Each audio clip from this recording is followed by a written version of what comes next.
Want to welcome everybody to the Crypto Clarity Podcast with NODE40. And this is our podcast number 2. I wanted to introduce our very own Rob Salkin. Great to see you, Rob. Rob and I work together. We've been working together almost a year now, so we're very familiar with each other. So we're just going to have an informal conversation today about Rob's background and what he does here at NODE40 and data analytics in the digital asset crypto industry. So yeah. Rob, Hello. great to see you. Good to see you. Rob, what's your background and what brought you to NODE40, just so the audience can become familiar with you? Yeah, I went to school a lot. I was in higher education on one side of the lectern and then the other for a while. I got a bachelor's and master's in computer science.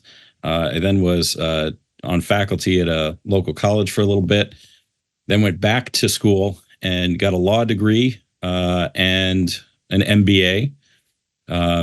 Passed the bar, never practiced law though, and went back into teaching again at another local college. I was on faculty there for a little bit. Then I went into government. I was working for actually the New York State court system for a little bit, leading a couple teams through some mission critical stuff. Our CTO, Sean Ryan, is somebody that I knew from one of my stints in a university. He was there while I was there, and we were good friends at the time. And he knew that I was looking for something else, and he and I made a deal, and it worked out well for both of us. And I'm thrilled to be at NODE40 doing what I do.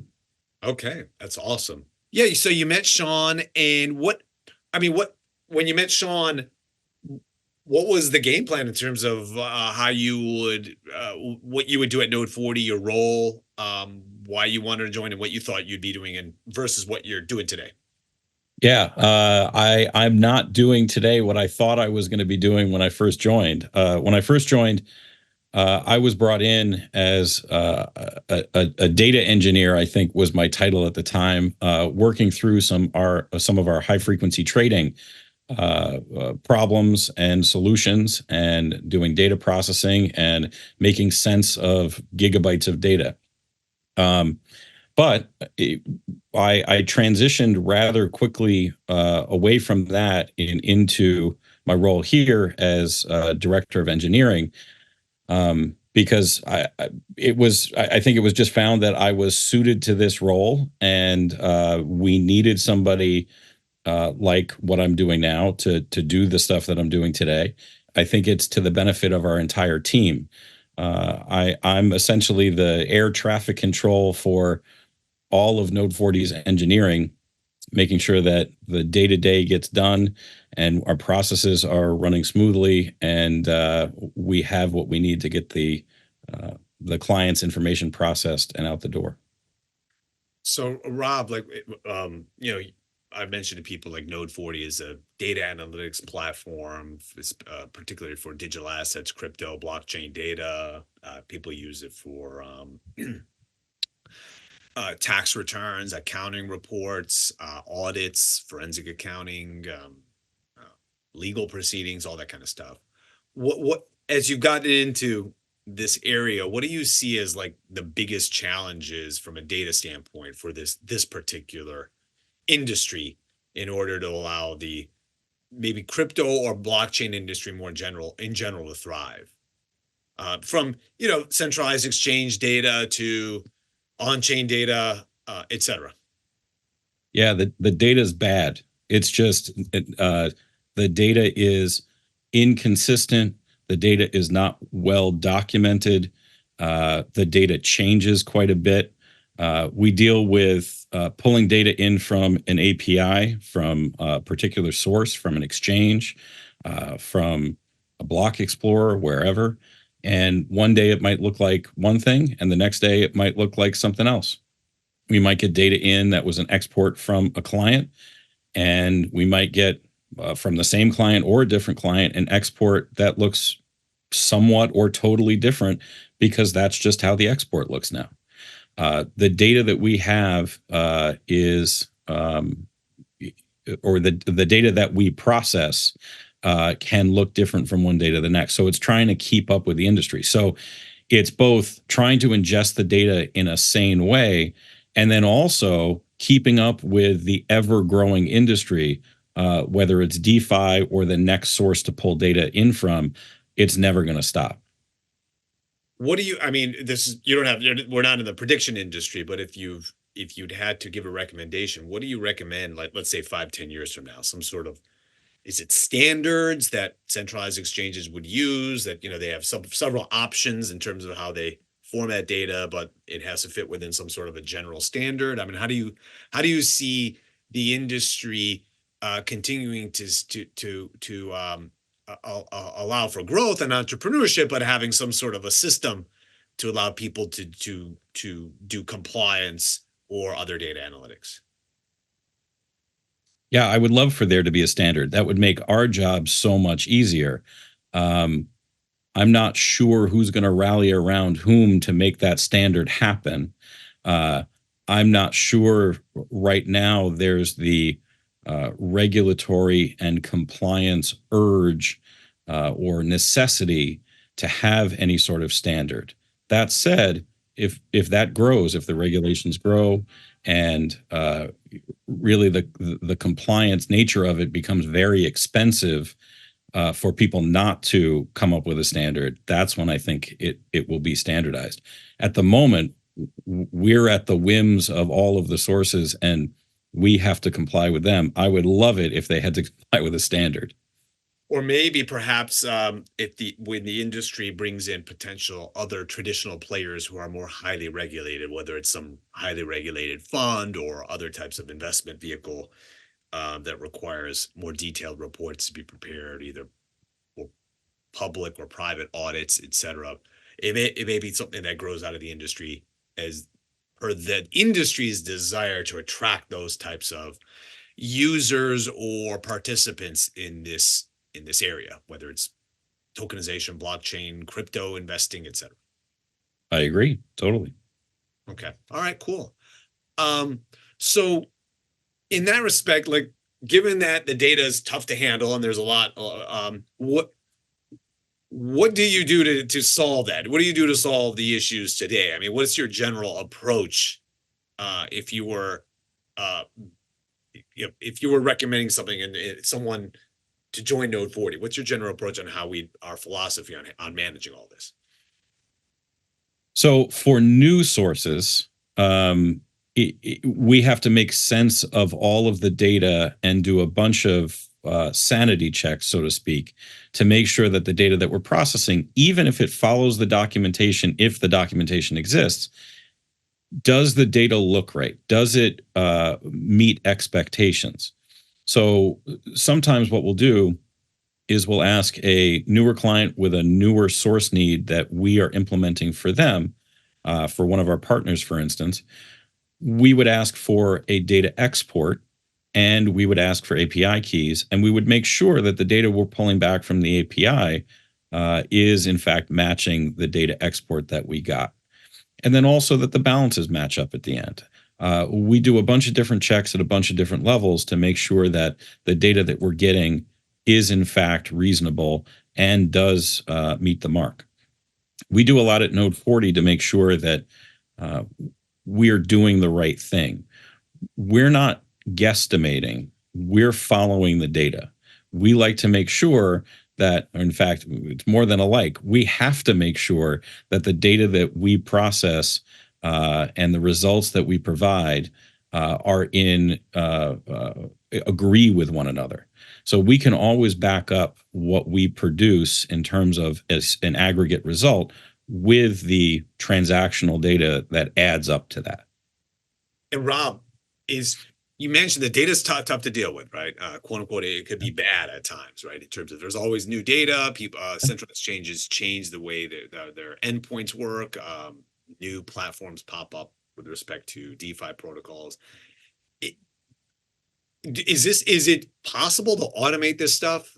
Is it possible to get to a level where you've confirmed the accuracy to such a high degree that you feel comfortable saying, okay, the next source that comes in that's related to this particular, let's just say, exchange, we're going to automate that. And how do you get comfortable that that automation works on the next go around? So I'm gonna take that in two different directions. First, one thing that Node40 does is we try to automate as much of the process as possible. What I mean by that is if we implement a source, we don't have to be too concerned about it working the next time around after we've implemented it once, barring the source changing in some dramatic way, in an unexpected way. We have ways to detect that. Okay.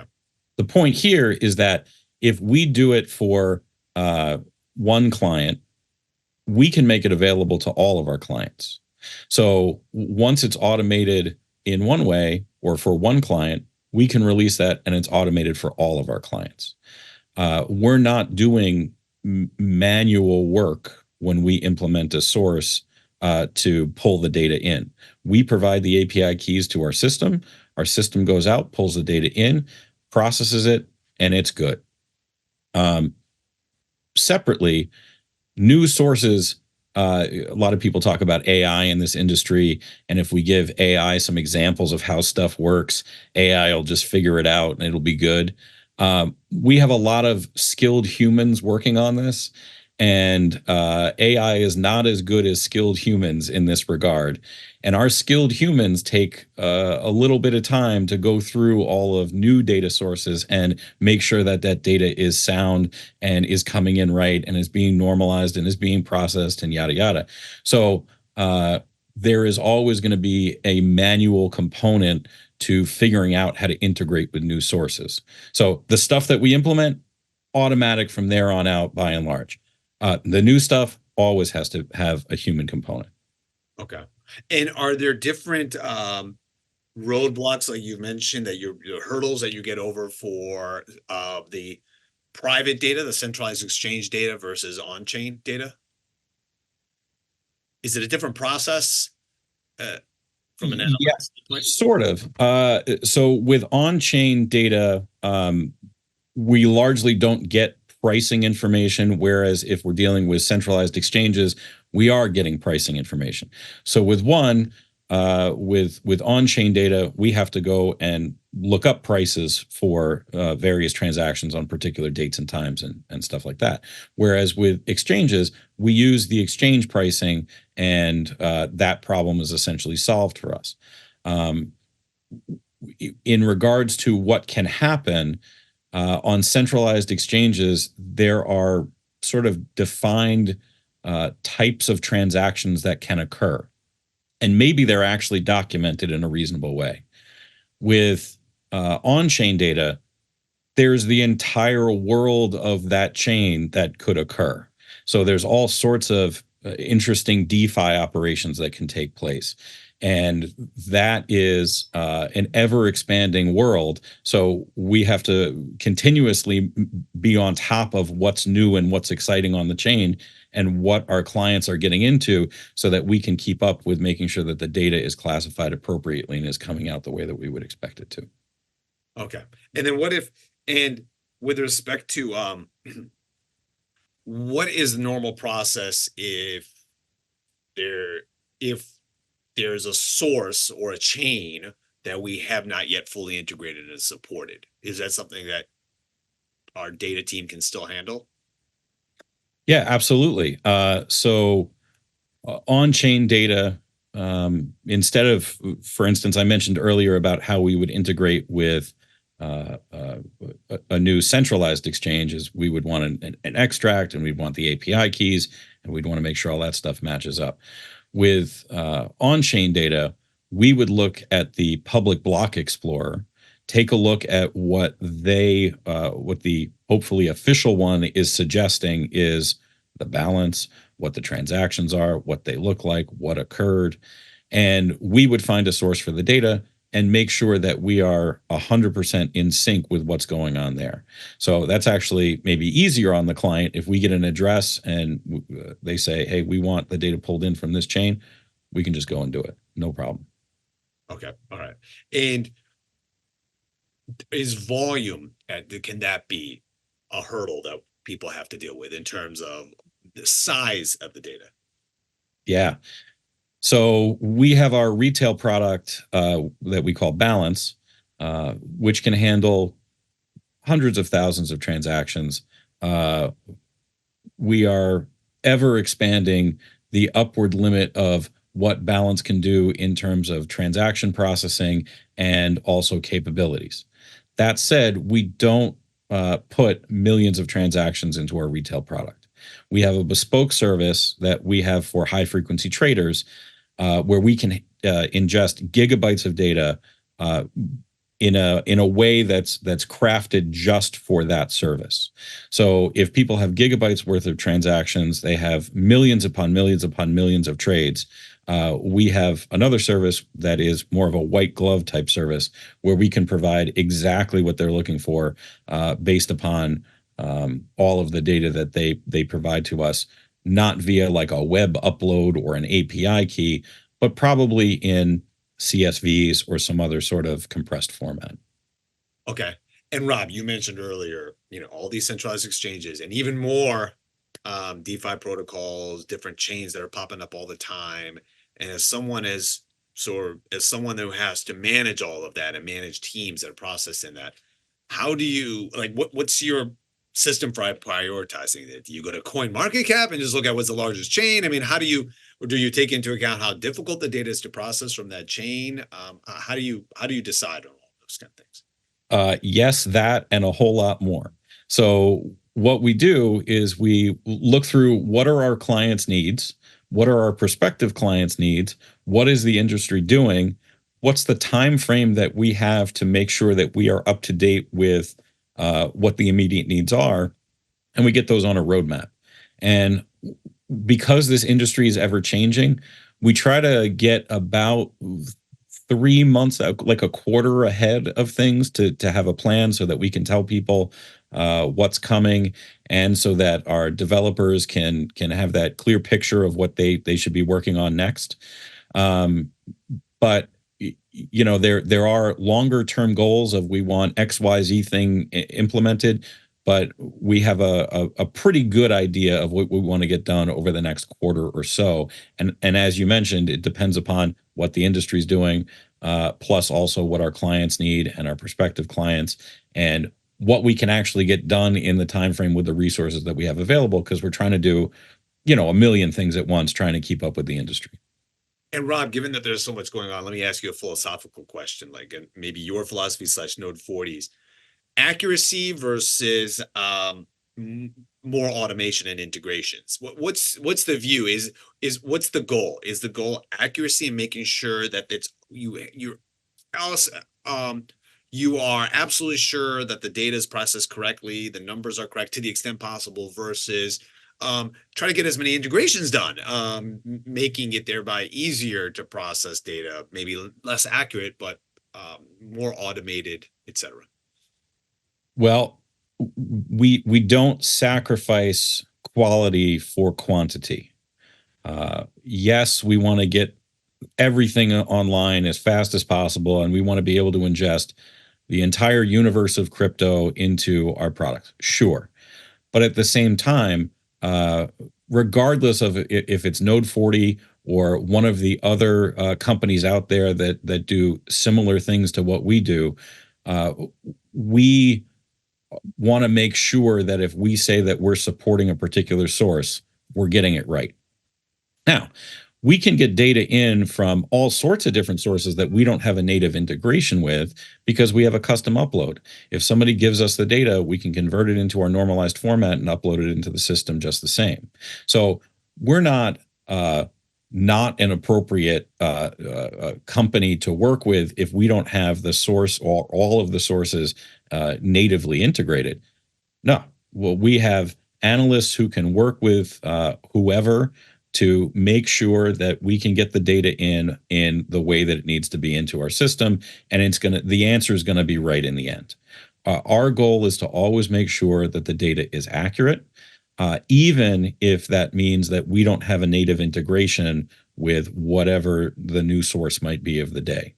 We'll get there, but we want to make sure it's right. Okay. And Rob, let me another, maybe philosophical question. So there's a lot of data being processed by a lot of, platforms like this. What's your view as to functionality? I mean, importance to you and maybe the Node 40 team. Is the data and measuring, sort of balancing the user experience, presenting the data in different formats, potentially allowing users to have different reports versus balancing out getting the data right, et cetera. And maybe there's no balance. Maybe try to attack both of those. The user experience on a platform using a tool versus data. Yeah. So our focus is making sure that we can aggregate what the customer is doing and getting a report out that is appropriate for just about any possible need they could have.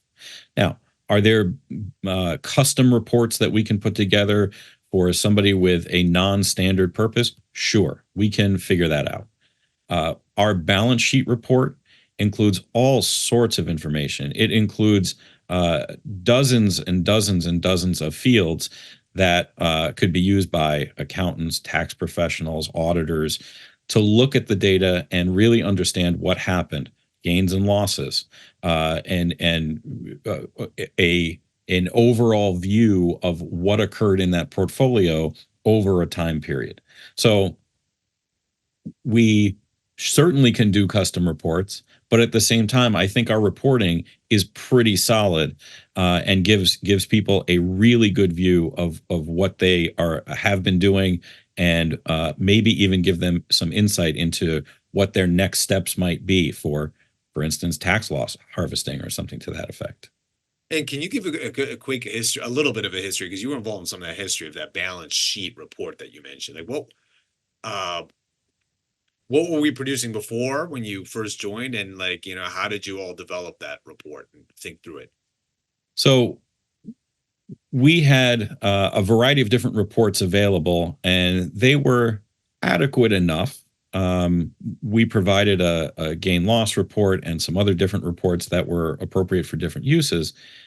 The balance sheet report was something that we produced largely for our bespoke VIP white glove service clients. And that was something that we were manually putting together from database queries and a lot of Excel magic.